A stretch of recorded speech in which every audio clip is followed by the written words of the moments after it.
Assalamualaikum warahmatullahi wabarakatuh. Bapak Ibu sekalian, kawan-kawan yang tercinta. Banyak orang curhat sama saya bahwa mereka sedih banget karena ditinggal meninggal oleh orang-orang yang mereka cintai. Ada seorang ibu-ibu,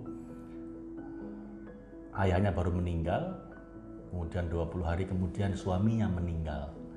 Dan sampai hari ini kesedihannya nggak selesai. Semakin dalam denial, kemudian kadang nangis sendiri, kadang-kadang tiba-tiba lemes, membayangkan masa depan bagaimana, itu bingung gitu ya. Lalu ada juga banyak lagi yang merasa takut, kayak diteror sama ketakutan mati. Karena hampir tiap hari di WA grupnya itu ada orang meninggal dunia. Kalau dulu kan kayaknya yang korbannya itu orang-orang jauh, tapi akhir-akhir ini kok kayaknya yang deket-deket gitu ya. Saudara, kakak, adik, mertua, menantu, teman seangkatan, sahabat, teman kerja, tetangga, itu kayaknya gantian aja tuh yang meninggal dunia. Sampai orang-orang ini juga merasa jangan-jangan bentar lagi giliran saya gitu. Kasus yang ketiga adalah orang-orang yang merasa adem ayem saja, seakan-akan ini nggak akan kena ke mereka gitu. Ini orang-orang yang mungkin percaya sama bahwa COVID itu nggak ada, atau COVID itu hanya konspirasi dan lain-lain. Jadi mereka merasa tenang-tenang aja, seakan-akan kematian masih jauh gitulah. Nah, Bapak Ibu, saya mungkin kalau boleh memberikan saran pada Anda tentang psikologi kematian. Bagaimana kita menghadapi kematian dengan cara yang tetap bahagia, tetap bikin Anda tidak ketakutan, bikin Anda nggak terlalu sedih, bikin Anda tidak terlalu terteror dengan kematian, entah itu yang datang kepada Anda atau datang pada orang-orang sekitar Anda. Jadi psikologi kematian itu ada tiga hal yang ingin saya bahas, Bapak Ibu. Yang pertama, di situasi yang seperti ini, tolong jangan takut mati. Kenapa? Karena semakin Anda takut mati, semakin Anda jadi mudah mati. Karena kalau orang udah ketakutannya udah sangat-sangat, kawan-kawan, itu nanti belum mati pun dia panik, dia stres, dia nanti sakit dikit dikira nanti kayak mau mati gitu. Akhirnya terteror secara psikologis dan akhirnya drop juga antibodinya, sehingga malah mudah mati. Jadi orang yang ketakutan dengan kematian malah rentan untuk mudah dihampiri kematian. Para samurai itu yang ketika berangkat perang itu takut mati, itu malah mudah mati, Bapak Ibu. Mudah ketebas pedang. Karena dia serba grogi, serba bingung, serba cemas, serba khawatir. Sementara samurai yang ketika berangkat itu udah pamitan ke istrinya, ke anak-anaknya, seakan-akan dia udah siap mati. Dia bikin upacara menjelang kematian, dia bikin surat wasiat. Nanti kalau saya mati begini. Ngomong istrinya, kamu harus siap sewaktu-waktu kita mati. Jangan terlalu sedih. Itu berangkat perang dengan nothing to lose, everything to gain. Jadi nggak ada yang dia takutkan, dan karena itu malah menangan gitu ya. Dalam hidup pun begitu, Bapak Ibu, semakin kita takut mati, semakin kita jadi lebih mudah mati. Dan kalaupun Anda belum mati, hidup pun menderita, nggak bisa dinikmati. Kenapa ya? Karena terteror. Saya kemarin baru ketemu orang kaya raya, Bapak Ibu, usaha perkapalan, tapi cemas luar biasa, sampai diperiksa ke Singapura, sampai ke psikiater. Kadang-kadang sholat itu juga takut, nanti sholat sendirian nggak berani. Kenapa? Takut kalau tiba-tiba saya jatuh bagaimana? Sampai separah itu kecemasannya. Begitu takut dengan berbagai macam hal, akhirnya stres sendiri. Jadi orang yang takut mati, satu, semakin mudah dihampiri kematian karena rentan secara psikologis. Yang kedua, kalaupun hidup, nggak bisa menikmati. Setengah hidup setengah mati akhirnya. Jadi tidak perlu takut mati. Apa sih yang Anda takutkan dengan kematian, Bapak Ibu? Kalau saya sih Wong kematian itu nggak perlu dicari, tapi juga nggak perlu dihindari. Wong kematian itu bertemu dengan Sang Maha Kekasih, dengan pencipta kita, dengan Tuhan kita. Lah, kenapa kok takut? Suatu hari Nabi Ibrahim didatangi oleh malaikat Israel dan beliau ditanya, Nabi Ibrahim, saya mohon izin. Izin apa Israel? Ya, saya mau diminta mencabut nyawa Anda sama Allah. Nabi Ibrahim bilang, Israel, tanyakan pada Allah, kekasih mana? Kok tega-teganya mencabut nyawa kekasihnya? Oh iya, ya Nabi, saya sampaikan dulu. Karena yang dihadapi Nabi jadi sungkan malaikat Israel ini, Bapak Ibu. Akhirnya datang kepada Allah, ya Allah, ini Nabi Ibrahim tanya begini, bagaimana ya Allah? Pecinta mana yang tega-teganya mencabut nyawa kekasihnya? Oh ya udah, kalau ditanyakan ke Ibrahim, katanya dia Khalilullah, katanya dia adalah kekasihnya Allah. Kekasih mana yang takut, yang nggak mau, nggak kepingin ketemu sama kekasihnya? Bukankah kalau mau ketemu sama aku harus mati dulu? Disampaikan pesan itu ke Nabi Ibrahim, langsung Nabi Ibrahim menjawab, wahai Israel, ya sudah, cepat cabut nyawa saya udah kangen lama ingin ketemu kekasih saya. Jadi Bapak Ibu, kematian itu yang jangan dicari, tapi jangan takut dong mau ketemu sama Allah. Tapi kan dosa saya masih banyak, Pak. Loh lah, Anda yakin kalau ditambah umurnya nggak nambah dosanya? Jangan-jangan ditambah umurnya malah nambah dosa. Lah kalau Anda udah sadar kayak begitu, ya udah, ya berhenti loh. Berhenti tobat, sekarang diterima sama Allah. Asal nyawa belum sampai tenggorokan, sekarang tobat, sekarang diterima kok. Tapi gimana? Ini dunia masih enak saya masih lebih lama di sini. Loh, Anda itu nggak ngerti soalnya, Pak Ibu. Itu di akhirat, di alam barzah itu lebih enak. Asal benar-benar amalnya baik. Itu lebih enak dibanding dunia. Nggak ada kenikmatan yang lebih nikmat dengan ketemu dengan Sang Maha Kekasih, dengan Allah. Saya tuh sering ketemu ya dalam mimpi sih, adik saya, guru saya, orang tua saya. Mereka semua baik-baik saja, mereka malah sering bilang enak di sini, nggak ruwet, nggak mikirin macam-macam, kerjaan macam-macam, ini di sini dah. Tiap hari bisa berdekatan dengan Tuhan. Ruhnya itu nggak pernah hilang, Bapak Ibu. Yang hilang itu cuma raganya, ruhnya itu bersama Allah. Dan itu kenikmatan yang tertinggi. Saya bilang kadang-kadang, saya ikut apa? Oh gitu, saya ikut gimana? Dan tapi hampir semuanya bilang, jangan sekarang, belum selesai tugasmu gitu. Ya sudah. So, Bapak Ibu, satu, jangan takut mati ya.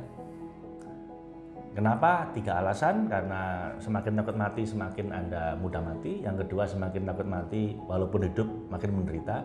Dan juga apa yang ditakuti dari kematian? Mati itu ketemu sama Allah. Ada satu lagi tuh yang bilang, Pak, tapi anak-anak saya itu masih kecil-kecil, Pak. Saya masih punya banyak tanggung jawab.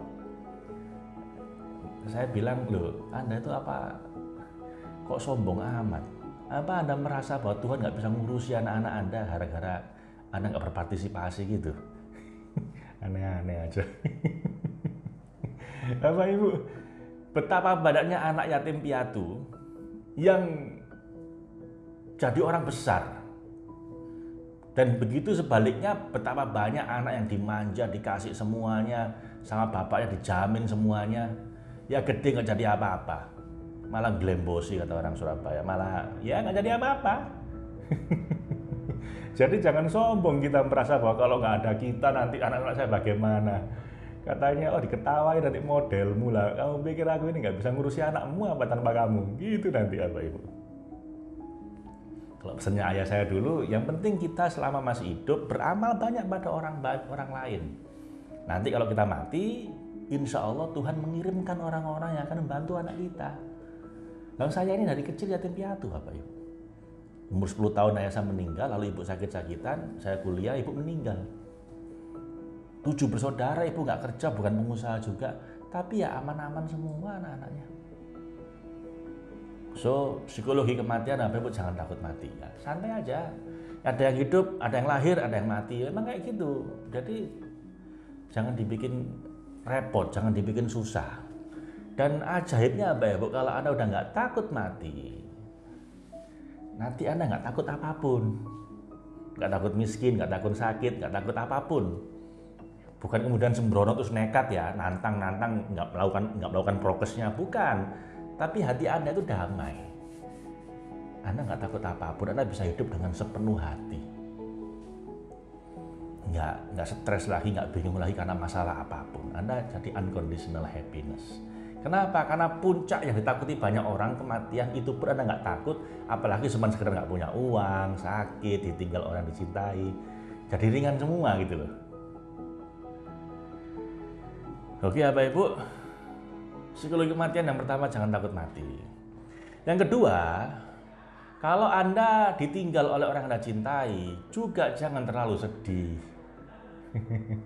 Ya, kenapa? Ya karena kita ini cuma nunggu giliran. Jangan-jangan bentar lagi juga kita ngikut, Bapak Ibu. Lagi pula mereka ini, Bapak Ibu, nggak pernah meninggalkan kita. Anda jangan pernah merasa mereka meninggalkan kita. Raganya tidak bersama kita, tapi ruhnya itu masih lihat kita. Nabi itu kalau datang ke kuburan selalu mengucapkan salam, assalamualaikum ya ahlul kubur. Kenapa? Ya karena masih bisa komunikasi dengan mereka, masih bisa lihat kondisi mereka. Jadi ngapain sih terlalu sedih ditinggal orang mati? Mereka nggak pernah meninggalkan kita, raganya nggak bersama kita, tapi ruhnya kan selalu ada bersama Allah dan lihat kita terus. Kalau katanya Maulana Rumi itu, yang bisa kehilangan itu yang mencintai dengan mata. Tapi kalau mencintai dengan hati, Anda nggak bisa kehilangan. Kalaupun raganya nggak bersama kita, hatinya masih bersama kita, ruhnya masih ada bersama kita. Jadi dibikin santai aja. Sebentar lagi kita juga akan ngikut mereka. Ya selesaikan tugas Anda di dunia. Misalnya tinggal suami, kayak alumni saya tadi itu, ya sudah, sedih sebentar. Setelah itu ya teruskan hidup kita. Hidup cuma sebentar. Urusin anak-anak dengan baik, lakukan yang terbaik. Oke Bapak Ibu, itu yang kedua, jangan terlalu sedih. Yang ketiga, siap-siap. Siap-siap, jangan merasa bahwa seakan-akan yang mati itu orang lain, saya sih masih jauh gitu ya. Yang kena COVID kan orang lain, saya kan belum. Walaupun kena saya, insya Allah saya nggak mati. Jangan berpikir kayak begitu Bapak Ibu. Orang mau mati itu nggak harus nunggu sakit, nggak harus nunggu tua, nggak harus nunggu ada masalah. Kadang di tengah puncak kejayaannya tiba-tiba mati aja. Adik saya tuh meninggal dunia ketika jalan-jalan. Lagi reuni dengan teman-teman pesantrennya, berangkat ke Malang ke istri, ngomong ke istrinya, malam masih makan bareng-bareng dengan teman-temannya di pelepah pisang rame-rame. Paginya jalan masuk ke hutan, di tengah-tengah perjalanan tiba-tiba sebentar saya kok capek ini. Terus dia duduk di atas batu, Allah belek, meninggal. Nggak ada sakit, nggak ada COVID, nggak tua juga, nggak ada masalah, anaknya ceria, meninggal aja tanpa alasan Bapak Ibu. Ya ada bilang serangan jantung atau apapun, ya nggak tahu, tapi pokoknya awalnya nggak tahu, nggak ada masalah. Wong saya lagi di Inggris Bapak Ibu, nggak ada yang berani telepon ke istrinya, saya disuruh telepon ke istrinya, saya telepon, Dek, oh Mas Faiz, Mas Udin lagi di jalan-jalan sama teman-temannya kemarin berangkat. Akhirnya saya bilang, Dek, Izzuddin suami sampean baru meninggal dunia. Kaget dia, nopo gitu, apa? Innalillah gitu. Bapak Ibu nggak nunggu tua, nggak nunggu sakit. Pak Widyo, sahabat saya, meninggal seminggu setelah ngasih training Bapak Ibu. Seminggu yang lalu masih ngasih training, tiba-tiba meninggal dunia. Jadi jangan beranggapan seakan-akan masih jauh. Steve Jobs setelah dia operasi yang pertama itu, yang ganti hati itu, livernya diganti, ketika dia mulai sehat lagi, dia ceramah di Stanford ke para wisudawan dan dia bilang begini, kalau Anda ingin hidup Anda itu benar-benar bermakna, benar-benar optimal, tiap hari ketika bercermin, tanyakan pada diri Anda, jika ini adalah hari terakhir saya, apakah saya akan tetap melakukan yang akan saya lakukan hari ini? Kalau jawabannya iya, saya akan lakukan yang saya lakukan hari ini, berarti Anda sudah benar. You are on the right track. Tapi kalau 3 hari berturut-turut jawabannya enggak, apakah saya akan melakukan seperti yang saya lakukan hari ini? Kalau emang ini hari terakhir saya, enggak. 3 hari berturut-turut kayak begitu. Nah, itu berarti sebuah tanda jangan-jangan Anda menjalani hidup yang nanti akan Anda sesali kalau Anda mati. Jadi Bapak Ibu, coba tanyakan, jika ini hari terakhir saya, Anda akan melakukan apa? Apakah Anda menyesal kalau ini hari terakhir Anda? Nah, hiduplah dengan cara di mana kalaupun Anda mati hari ini, nggak ada yang Anda sesali. Anda tidak menyesal karena memang Anda sudah melakukan yang terbaik yang bisa Anda lakukan hari ini. Coba tanyakan gitu. Saya kadang-kadang ngisi training itu 1 sesi, merasa jangan-jangan saya nggak bisa ngisi sesi berikutnya. Jadi bagi saya kayak mati itu bisa sewaktu-waktu datang. Tapi saya sudah menyiapkan hati saya, Bapak Ibu. Mau mati 2 hari lagi atau 20 tahun lagi, bagi saya sama saja, alhamdulillah. Dua-duanya baik. Mau mati 2 hari lagi, alhamdulillah cepat ketemu sama Allah. 20 tahun lagi ya, alhamdulillah, mudah-mudahan bisa digunakan untuk berkhidmat lebih lama pada para hambanya. So, Bapak Ibu, kesimpulannya, di situasi pandemi kayak begini, 1, jangan takut mati. Supaya Anda bisa hidup itu all out, nggak takut apapun. Yang kedua, jangan terlalu sedih dengan ditinggal mati. Nggak apa-apa, kita juga akan menyusul mereka kok. Sisa waktu yang Anda punya ini, lakukan yang terbaik. Bapak Ibu mungkin di antara Anda bertanya, ya Pak Faiz enak ngomong nggak gitu, Anda kan nggak pernah ditinggal orang yang Anda cintai. Saya udah kenyang Bapak Ibu, dari umur 10 tahun ayah saya meninggal dunia. Lalu ibu yang saya rawat selama 5 tahun sakit tiba-tiba meninggal dunia. Itu benar-benar menghancurkan hati saya sebulan penuh Bapak Ibu. Saya harus dirawat di sebuah pesantren untuk memulihkan psikologi saya. Dan itu nggak 2 kali itu aja, ada berbagai macam banyak kejadian yang membuat hati saya hancur. Tapi enggak apa-apa Bapak Ibu, sedih itu enggak masalah. Anda mau nangis sejadi-jadinya, sedih-sedih-sedihnya enggak masalah. Asal dijalani dengan ridho, dengan ikhlas. Elizabeth Kubler-Ross itu pakar tentang masalah kesedihan. Jadi grieving, sedih karena ditinggal orang yang kita cintai. Itu bikin teori namanya five stages of grieving. Dari mulai denial, ujungnya apa? Setelah ada pertama nolak, denial, lalu kemudian marah dan seterusnya.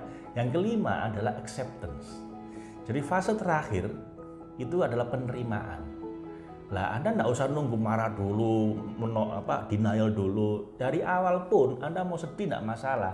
Asal di hati Anda bilang, ya Allah, Engkau tahu hati saya hancur. Engkau tahu saya sedih-sedihnya ini, ya Tuhan.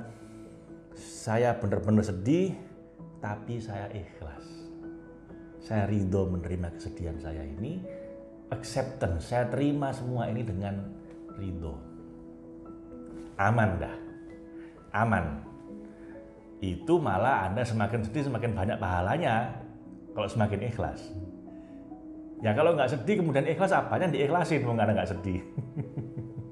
Kalau Anda sedih banget tapi Anda ikhlas, lah itu ya pahalanya besar Bapak Ibu.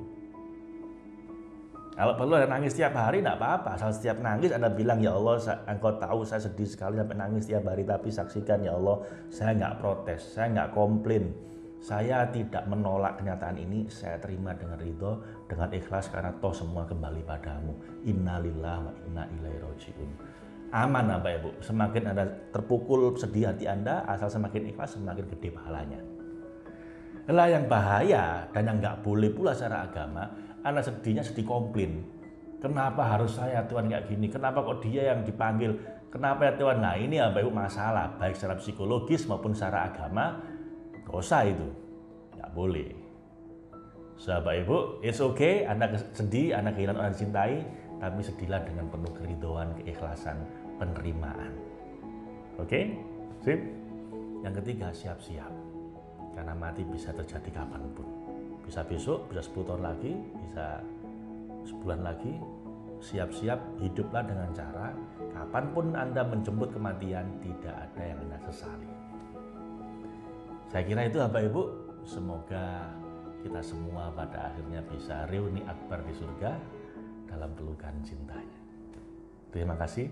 Assalamualaikum warahmatullahi wabarakatuh.